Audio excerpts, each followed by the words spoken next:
Well, we've got round 11 of the 2021 Monoposto Championship coming up here at Donington Park, with the enormous grid of cars just about to line up in a few moments' time. They had a qualifying session this morning which saw an amazing 39 cars attempt to qualify, which means that we have got some reserves. So those that were late putting in their entries for this weekend have been placed on the reserved list, and therefore they will not be able to take up their position on the grid, subject to any problems for any other cars that will have to fall by the wayside. So the likes of the number 83 car, the number 36 car and the number 52 car will all be reserves on this grid, I'm afraid to say. So they will be, in the nicest possible way, keeping their fingers crossed that others have problems, because if they do have problems, they'll be able to remove those cars off the grid and we'll slot in the reserves in that order. So the likes of Victor Newman,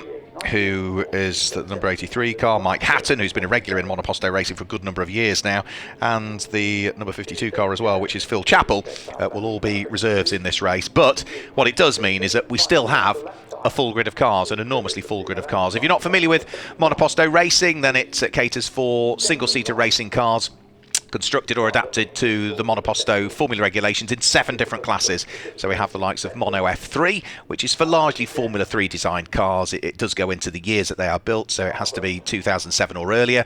We've got Mono 2000s. Mono F3, by the way, does cater for Formula Renault cars as well. Mono 2000, which is for alloy chassis or steel chassis 2001 or earlier, or 1999 or earlier if they're Formula Renault. And carbon fibre Formula 3 cars before 1996. We've got Mono Classic 2000, which is for those cars that were built 1993 or earlier, or Vauxhall Lotus cars. We've got Mono 1800, which is for chassis 2017 or earlier, or those that used to race in Formula Ford back between 2006 and 2012. Mono 1600, which is for 2017 or earlier cars again. It also, for this year, caters for Scarab Mark 5 Formula Vs, but they have to run the Type 1 Volkswagen engine. Mono Moto, which is for motorcycle engine cars up to 1000cc, and Mono Moto 1400 as well, which again all have age limits to 2017 or earlier. And Mono 1400, of course, is for 1400cc cars. I'm going to guide you through the grid for this one. It looks as though it's going to be a rolling start for them, so busy is the grid. There are no graphics, but let me just guide you through the grid. Number 80, Dan Gore, sits there on pole position. He is running a Mono 1000 car, and alongside him is former Westfield race from many years ago, was a Westfield racer, but tyre development he has been heavily involved in over the years. Number 31, Chris Davidson, 80 and 31. Row 2 of the grid is multiple former champion. Monoposto racing wouldn't be Monoposto without a member of the Timms family on the grid. Number 3, Jason Timms, lines up alongside number 20, which is Anthony Gauntlet. The third row of the grid is 33, Lee Fern, and number 10, Neil Harrison. 33 and 10, off they head on their final formation lap. And row 4 of the grid is number 8, Martin Wright, and 15, Simon Tate. The fifth row of the grid sees 27, James Rimmer, line up alongside 78, Miles Castledini. And row 6 of the grid is number 4, Chris Woodhouse, and 16, James Lederman. The seventh row of the grid is number 5, Russ Giles, and 48, Morgan McCourt. With the eighth row of the grid being long time Monoposto racer Nigel Davers, number 77, alongside 28, Robin Dorr. The ninth row of the grid sees 32, Terry Clark, line up alongside number 40, Charles Baldwin, with row 10 being 29, James Tanzer, and 46, Jared Wood. The 11th row of the grid, number 26, Bryn Tootle, and number 17, which is Bruno Costa, with row 12 being 23, Will McAteer, and 56, Tom Wheatley. The 13th row of the grid is number 100, Juan Moreno, and 12, Phil Davis. Row 14 is number 70, Peter Whitmore, and 73, which is Sam Don. Row 15 is 38, Carl O'Brien, and 157, Chris Levy. Row 16 is number 7, Jeff Fern, and 66, Darren Richards. Row 17, which is the penultimate row of the grid, is 98, Rod Toft, and 14, Robert Smith. And the final row of the grid, number 47, David Jones, and 71, Declan Wright, who I think had a few problems in qualifying, didn't set a time, but say ultimately got his entry in nice and early, so wasn't classified as a reserve, so he did his 3 regulatory laps out of session, and therefore has been able to line up at the tail end of the field. Everybody where I'd expect them to be. There's one car that does stand out, having qualified down in 30th position. Chris Levy stands out a little bit as being a bit further away from where I would have expected, potentially. So we'll have to see as to whether Chris can work his way at the wheel of that number 157 car through the order. But I say he is at the wheel of a Van Diemen RF83, so now that's probably about right actually for where he ought to be, thinking back at it. So other than that, we can see the cars working their way around the circuit. Some of the individual class championships have already been sorted, so the likes of Jeff Fern, confirmed as the 2021 champion in Mono 1600. Ben Stiles, who isn't with us this weekend, already confirmed as the Mono 1800 champion for this year. And also the man on pole position, Dan Gore, is already out of touch in the Mono 1000 championship. He has already stitched that one up.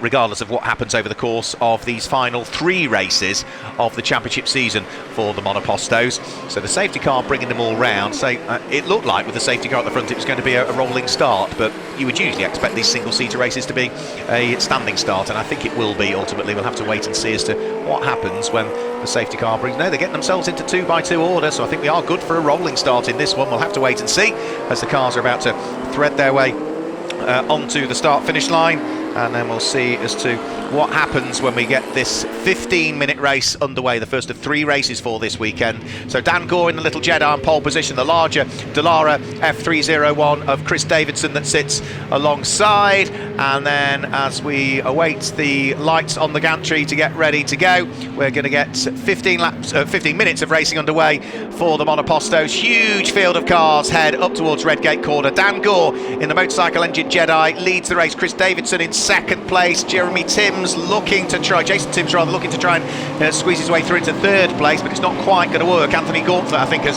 hung on to third place, or has he? No, Jason Timms is coming back at him. There's a spin for the number 23 car, which is Will McAteer, down through the order, so he's had a rotation at the wheel of his 1992 Reynard. But I think other than that, everybody was safely through the first corner. Can't really tell which car's which as the sun glints off them at what has been a beautiful day here at Donington Park. The weather forecast has been fabulous today, not quite due to be quite as good tomorrow, however. But Dan Gore has got the job done. The newly crowned 2021 Mono 1000 champion for this season, converting pole position to the early race lead, and looking to see whether he can put daylight between himself and Chris Davidson, whilst Anthony Gauntlet is up from 4th on the grid to 3rd position. Jason Timms down into 4th place, and who's there in 5th position? Looks as though that might be Neil Harrison that's there in 5th place as they head in towards the braking area for the S's for the first time. Gap's just starting to open up at the front of it. We'll pick out the individual class leaders as the race wears on.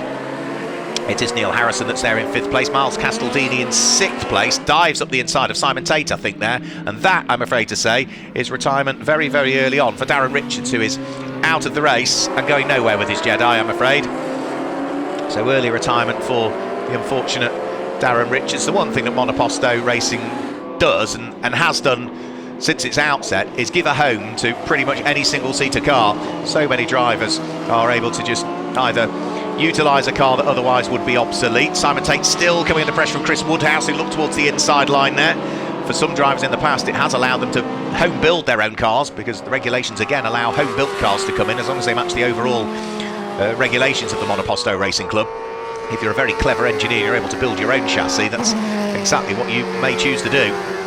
So Dan Gore pulling away in the lead of the race. You can see that everybody has got somebody to play with, really, and with 39 cars having qualified, it was always going to be a very busy Donington Park Grand Prix circuit. We've got all of the individual classes all amalgamated here this weekend, subject to circuit licences and how many cars you're able to run on a track. Sometimes we do see separate races with some classes being split against others. Now Jason Timms is coming under pressure here from Neil Harrison. The Dallara looking to close in on the motorcycle engine Dallara that lies ahead. Miles Castledini still going wheel to wheel with people as well as they head in towards the braking area for the S's. That's the point at the circuit at which we saw the retirement of Darren Richards' car, but there's no yellow flags there, so full overtaking is allowed as that Jedi is parked safely out of harm's way up against the barriers. But lap number 2 is about to be completed. The gap was 1.5 seconds between Dan Gore in the lead and Chris Davidson in second place, who so far this season, Chris, hasn't done a full championship season. When he's been out, he's been competitive at the wheel of his F3 Dallara. He's had 2 class wins so far this year, Chris, and at the moment he is leading the class in the early stages of this one. Miles Castledini looking to jink out from behind Chris Woodhouse to try and squeeze his way through. Number 78 car can't quite do it, the Van Diemen RF84. down through Hollywood and the Craner Curves. Miles Castledini's raced a whole raft of things over the years with Davrians and historic sports cars and things. See the Van Diemen moving around, car which harks back to Formula Renault days by the look of the shape of the car. Losing out to Chris Woodhouse's Dallara that runs in the full F3 class. Chris Woodhouse, who used to race a Jedi with great effect in this championship for a few seasons. And there's a good little squabble that's going on as well. That's going to be Martin Wright at the wheel of the Dallara. That's a driver who's self-built his own cars in the past, coming under pressure from the car that sits right behind him. And that is going to be James Lederman, by the look of things. James, who used to race in Formula Renault previously, and at the wheel of this Dallara now, is giving Martin Wright a thing or two to think about as they went in towards the S's that time through. 15-minute race. We're already a third of the way through it, would you believe? Terry Clark, the next of those up at the wheel of the number 32 car. He's at the head of this enormous train of cars, which includes the Vauxhall Lotus, by the look of things, of Jared Wood. So there's Martin Wright, his motorcycle-engined Dallara. Quite a few of those we've seen coming through in Monoposto racing over the course of the last few years, utilising the carbon tub of a Formula 3 car, but mating it with a motorcycle engine at the tail end. Under pressure, though, from James Lederman's Dallara F300.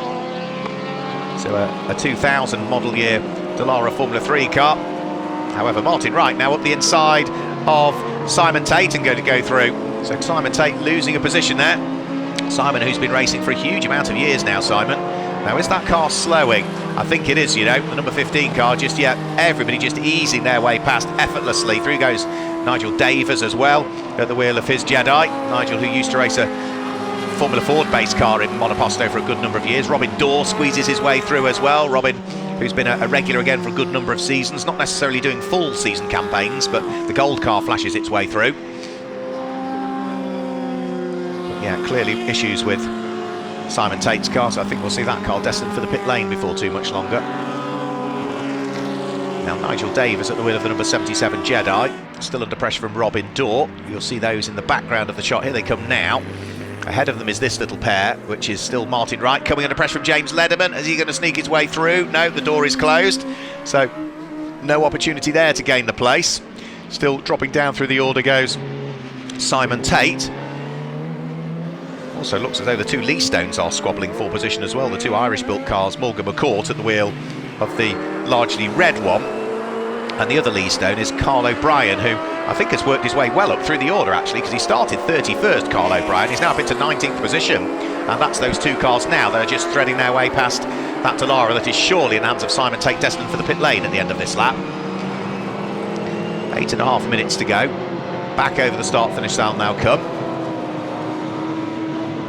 As for our class leaders, here come the two Lee Stones. There's the red car, there's the orange car, so Morgan McCourt and Carl O'Brien from the tail end of the field working their way through. Class leaders at the moment, leading the race overall and leading Mono 1000 is Dan Gore. Nigel Davies coming under attack from Robin Dorr as the two of them head down through the Craner Curves and the old hairpin. That will be for 11th and 12th place, the order is swapped. Leading Mono F3 is the car in second place, which is number 31 Chris Davidson. Leading Mono 1400 is the fourth place car, number 3 Jason Timms. Leading Mono 2000 is that number 28 car there, the gold car of Robin Dorr, that's just overtaken Nigel Davies. And then leading Mono Classic at the moment is going to be the number 46 car, the Formula Vauxhall Lotus, largely white and purple it is, in the hands of Jared Wood. And I think the only other class leader we've not picked out as yet is down in 24th position. The number 56 car will be leading Mono 1800 at this stage, and that is going to be Wheatley, the number 56 car that leads that, Tom Wheatley, at the wheel of his Magile. So that picks out the class leaders. There is Jared Wood heading towards us now at the wheel of the Vauxhall Lotus, the number 46 car. Behind him is the number 5 machine, which is Russ Giles. Now, Russ has tumbled down through the order, started in 22nd, is running in 22nd position, started 15th, so it's been a big old drop down through the order for him. 27 James Rimmer getting picked off by the charging Lee Stone of Carl O'Brien, so from 31st on the grid, I think further praise is made up here for Carl O'Brien. So he was 17th at the start of the lap. This time O'Brien comes over the start-finish line up to 16th position. Yes, the number 27 car James Rimmer, the Dallara behind him, and that number 27 Dallara started 9th and is now down into 17th position. So there's been a few cars work their way beautifully up through the order. For poor old James Rimmer, it's stark contrast. He's tumbled his way all the way down through. But as ever, with such an enormous field of cars, it's a busy Grand Prix circuit. There's already somebody to fight with. That's a good thing. Up towards us now comes number 14. That looks like the ex-Kevin Mason chassis from some years ago, the number 14 car. That's Robert Smith. Under pressure from the car that sits directly behind him, which is Peter Whitmore. But at the moment, it's just the car ahead, Robert Smith, that's hanging on to the position. Peter Whitmore behind. And they'll be fighting over, where are they fighting for? They're fighting for 27th and 28th positions. So 5 3/4 minutes to go. On his merry way is Dan Gore, leading by 13 seconds now. Set the fastest lap of the race last time through, did our race leader number 80, Dan Gore. 1 minute 29.607. You can see the little motorcycle engine Jedi, the John Corbin designed car, which really was originally designed for sprinting and hill climbing, but has gone on to have hugely successful championships in either one make just for Jedis or the likes of Monopostos or other single-seater series where they're eligible. It has accumulated a raft of wins in circuit racing since it first appeared, the best part of, well, probably nearly 25-30 years ago really in circuit racing. Let's say originally designed by John Corbin to be a sprint and hill climb car. And hasn't really aged. It's as competitive now as it ever has been, really. Yes, it's evolved into the Mark 6 nowadays, with a raft of different improvement done and different engines that they've dropped in the back over the years, from anything from sort of 500cc engines up to 1000cc engines. But it's always been a good and a nimble little chassis, very, very light. And at places like Cadwell Park, it is one of these cars that actually holds the outright lap record. So over the start-finish line, Robin Dorr still, I think, trying to work his way through. Is that? No, that's number 70. That's Peter Whitmore, who's got past Chris Levy. So that's the Formula Ford 2000 car, the Van Diemen RF82, harking back to the likes of the cars that Ayrton Senna would have raced back in period. And this is Jared Wood trying to sneak through David Jones there. So that is Jared Wood at the wheel of the Vauxhall Lotus, putting a lap on David Jones's car. Jared Wood has got Russ Giles right behind him by the look of things. So that's Dallara hunting down Formula Vauxhall Lotus. Russ Giles jinks out from behind, up the inside he will go, takes the place away. So up to 20th position now comes Russ Giles. And off, I'm afraid, and into the gravel trap. That looks like that's down at the old hairpin with a raise of the hand in frustration goes James Rimmer. So James Rimmer will be able to rejoin at the wheel of his number 27 Dallara. Doesn't sound overly great, that car, either, as it went past the camera. Now the number 38 car, what a drive this has been from Carl O'Brien. He is now up with Chris Baldwin, and that is going to be for 14th position, and through he goes, gains the place again. So fantastic stuff from Carl O'Brien. Not quite sure what was wrong with the Lee Stone in qualifying, but that car now is up to 14th position. It's still 5th in its class, so it's a long way down in its class still, but what a drive. Huge amounts of cars that he's had to overtake Carl O'Brien, and that will please the team for sure. And it's good that we continue to see the Lee Stones out in the Monoposto Championship. I've seen a few of them over the course of the years, and it's good that the team that run them still make the trip from Ireland to come and join us in the series.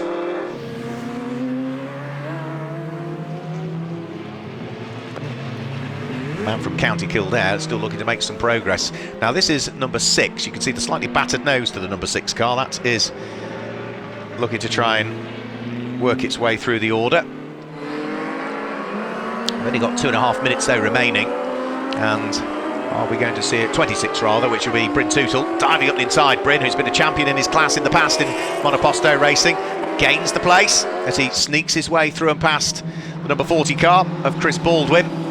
There's Will McAteer. That's the car that had the spin on the very first lap, Will. He's now looking to try and sneak his way through and past Chris Levy, Will McAteer, and that will be 4th position as well, I think. Yeah, so that's Will up into something like 28th position, having dropped all the way down towards the tail end of the field at number 23 car, following his spin on the first lap. Lee Fern under pressure.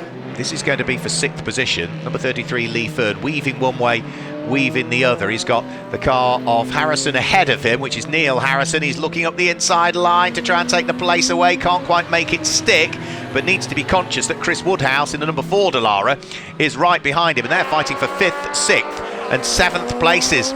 So in towards the braking area for the hairpin they come. Chris Woodhouse this time up the inside to try and steal the place away from Lee Fern. Tries to make it stick, staying out of harm's way, not wanting to get involved there. Moves one of the cars to make sure it's well and truly out of the way. I think that was Bruno Costa at the wheel of the JKS, and this is a wonderful, wonderful fight. At the sharp end of it is Neil Harrison. He's running in 5th position, but right behind him is Chris Woodhouse. Lee Fern has been unpicked by Chris Woodhouse, and now Woodhouse jinks one way, jinks the other, looking for the inside line on Neil Harrison, who uses all of his experience over the years to close the door and prevents him from squeezing his way through, now with only 30 seconds to go. So down through the Craner curves goes the fight for 5th and 6th and 7th places. There is Morgan McCourt, I'm afraid to say, at the wheel of the second of the 2 Lee Stones we've got in the field. And that car, I think, has had a spin down at the Melbourne hairpin, and he's needing to try to fire that back into life to get the car going once more. But for Neil Harrison, can he hang on to 5th position and 2nd in the Mono F3 class at the moment? Because Chris Woodhouse is in the same class as him, and Lee Fern is as well, that sits not that far behind. So 2nd, 3rd and 4th in Mono F3. But for the lead of the race, Dan Gore is heading his way up towards the braking area for what is the final corner. The clock has ticked to 0. Dan Gore is on course to claim yet another win in his class in Mono 1000. Already having claimed the championship, he claimed double wins here at Donington Park in the early part of the season, double wins at Brands Hatch, didn't appear at Castle Combe, double wins at Alton Park, double wins at Silverstone. But it's a treble header meeting this weekend, so that is now win number 9 of the season for Dan Gore. He claims the win. Chris Davidson comes through now to finish in 2nd place, not that far ahead of Jason Timms, the number 3 car in the end, that finishes in 3rd place. Anthony Gauntlet finishes in 4th position, and 5th place is just going to be Chris Woodhouse in that great little battle that we had between himself. He does manage to get through and ahead of Neil Harrison on the final lap. Chris Woodhouse finishes in 5th place. Number 10 Neil Harrison will finish in 6th place. Lee Fern, the number 33 car, will finish in 7th place. The next car through should be Martin Wright. Here he comes now, I think, to finish in what will be 8th position, car number 8. 9th place should be Robin Dorr, but he's been unpicked by James Lederman on that final lap, so the number 16 car finishes in 9th place, and Robin Dorr will complete the top 10. But more importantly for Robin Dorr, he might have lost a place, but he still claimed top honours in the Mono 2000 class, as the rest of the field all foul their way over the start-finish line at the end of what has been the first of 3 races this weekend for the Monoposto Championship, and it will conclude their championship season as well for the Monoposto cars, for what is a 13-round championship for most people. However, when we had split class races at Alton Park, one of the races did not take place because there was an incident out on circuit that did require medical attention for a supporting race to the Monopostos. It wasn't one of the Monoposto drivers, and that meant that there was not sufficient time for them to run all of their races for some of the classes. So Dan Gore is now 9 times a class winner this season. So the only time he has not been on the top step of the podium was Castle Combe, where he didn't compete, as far as I'm aware. And on that occasion it gave Nigel Davies and the likes of Mal Castledini the chance to grab some class wins, but other than that, it's been utter dominance in Mono 1000 from Dan Gore so far this season, who is about to thread his way into the pit lane, and then the cars will all as ever have to go into Parc Ferme, and there'll be some podium presentations taking place as well. So into the pit lane they come. That is it for the Monoposto racing cars for today. We do see them back out on circuit tomorrow as well. The Monos will be back out at around about 11:25 tomorrow morning for race number 2, and be about 4:15 in the afternoon tomorrow, where we'll see them out for their final championship round for 2021. So let's just confirm the order then. It is car number 80, Dan Gore, that claims the win, and the win in Mono 1000. Second, and the win in Mono F3 went the way of Chris Davidson. And third, and the win in Mono 1400 went the way of Jason Timms. 4th place was Anthony Gauntlet. In 5th place, it was the number 4 car of Chris Woodhouse that finished in fifth position. Sixth place was Neil Harrison, and seventh went the way of Lee Fern. Eighth place was the number 8 car of Martin Wright. Ninth position was James Lederman, and in 10th place it was the Mono 2000 class winner, which was Robin Dorr. As for other class winners that finished outside of the top 10, the win in Mono Classic went the way of the number 46 car of Jared Wood, and the win in Mono 1800 went the way of the number 56 car that ultimately claimed the win, which was Tom Wheatley in his Mugile in Mono 1800. But that's it for the moment from the Monoposto Racing Championship here at Donington Park. We'll catch up with some more action from them tomorrow.